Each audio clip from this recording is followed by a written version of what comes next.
Well, here we are trying out the whole YouTube thing. A little bit hesitant, a little bit unsure of what's actually happening, but I've got a couple of little projects to show you.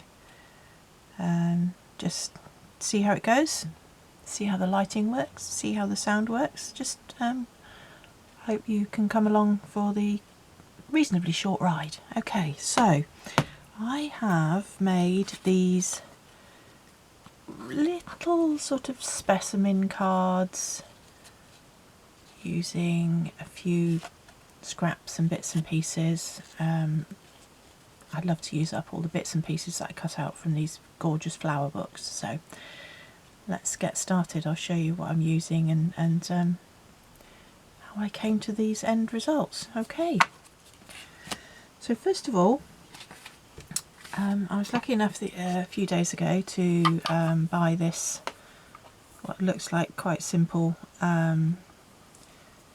Sizzix cutting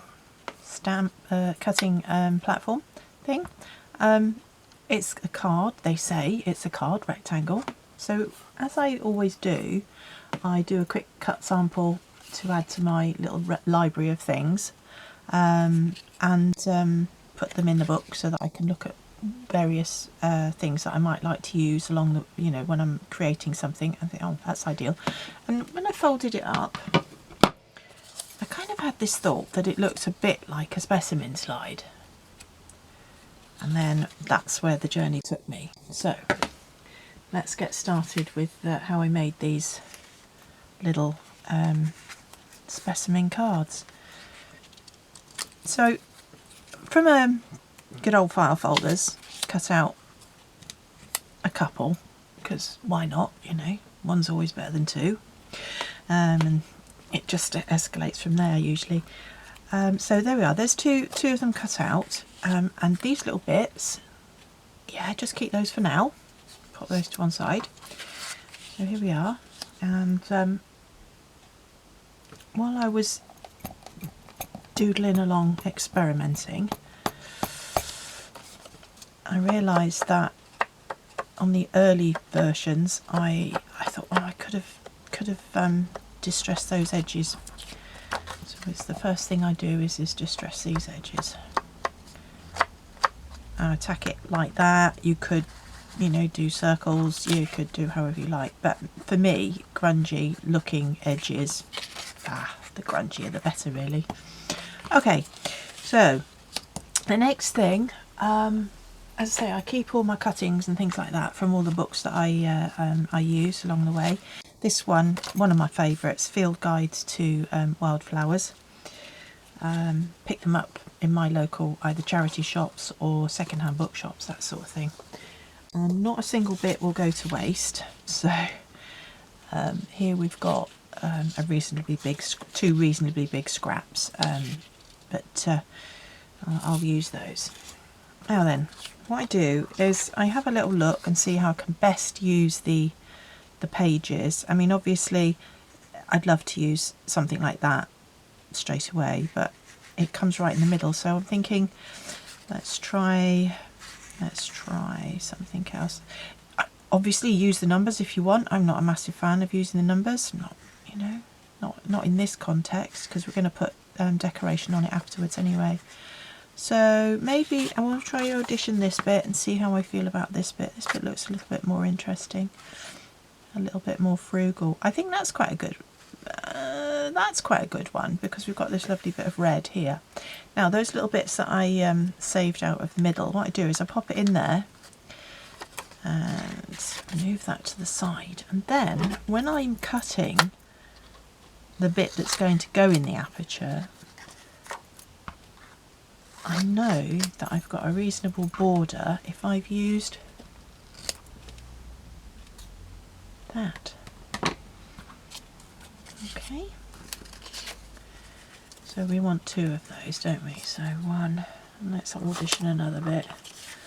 Let's just go with, I spend such a long time faffing, and trying to work out what's best. I really do like that. I think I'm going to put that in, but I'm going to put that on that sort of angle so that we get the full thing. So pop your little piece back in and just cut around it. That, as I say, gives you that margin so you know where you're going to glue it into the slide base. Now these bits are plenty big enough to use for something else. Right, let's get rid of the offcuts. Okay, so the first thing we're going to do is turn them over, and using trusty very fine nibbed glue stick thing, glue dispenser, we put the glue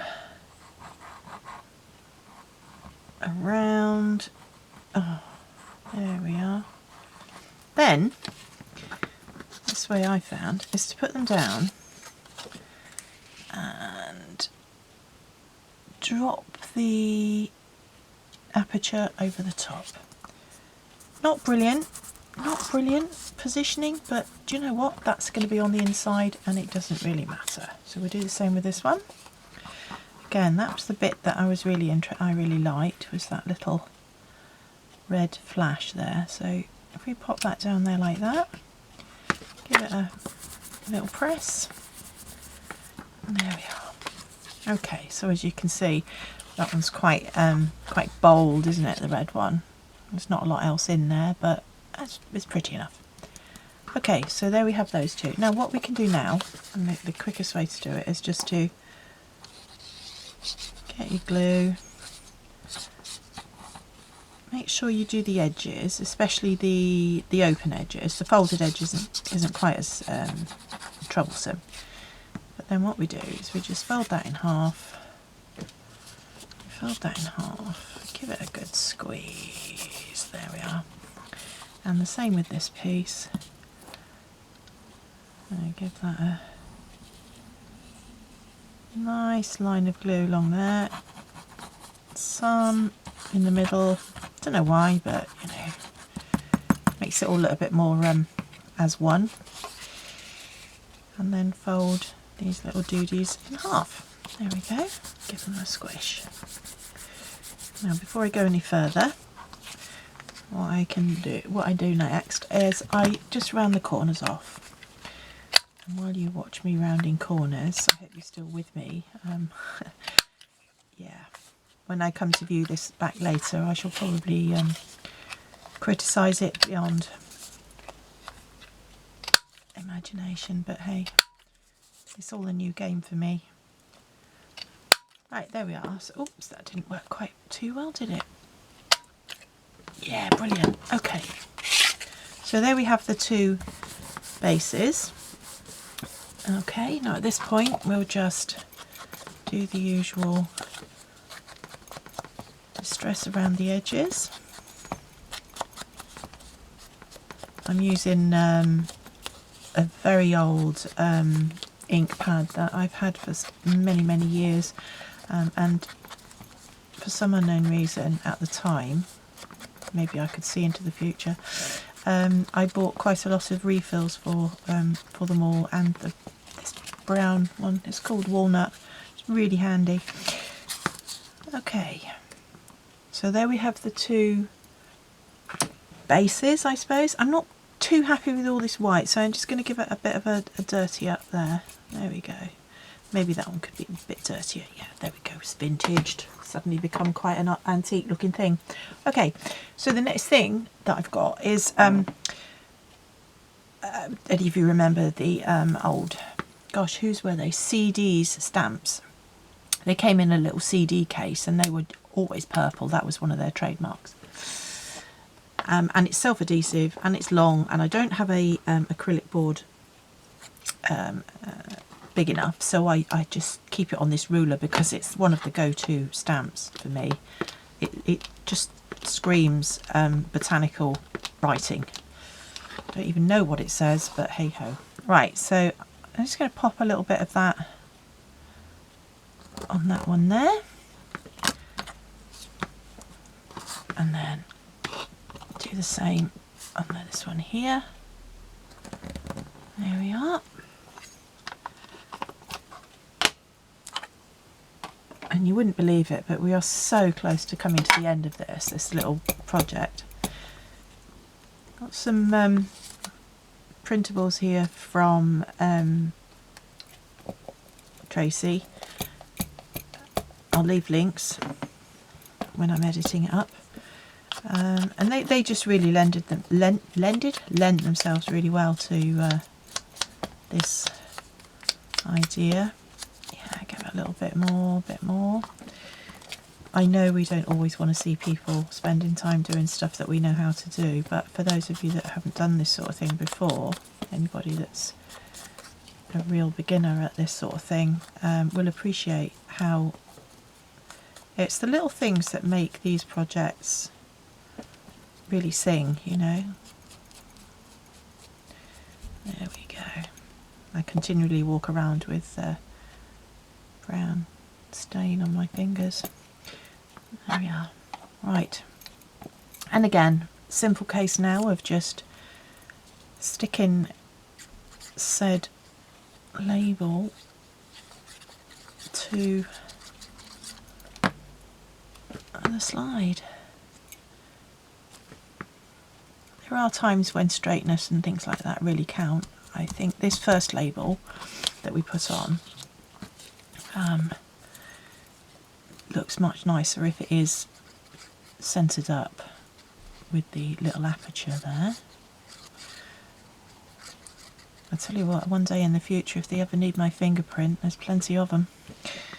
Right, and then that goes thus wise on there. And you saw where I accidentally dropped the stamp. When I was stamping that, I really don't mind. That looks, you know, adds a bit of character. Not all accidents are unhappy accidents.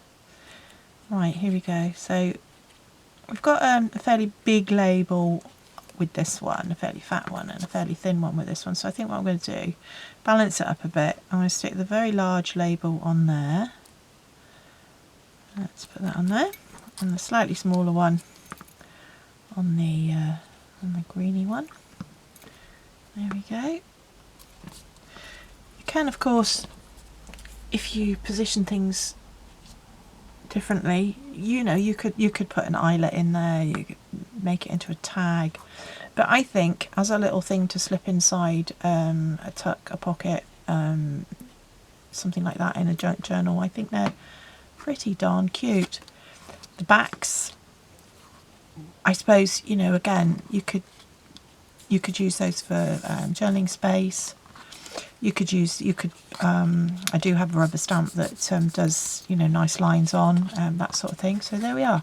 So those are the two that I have made just now. Add them to the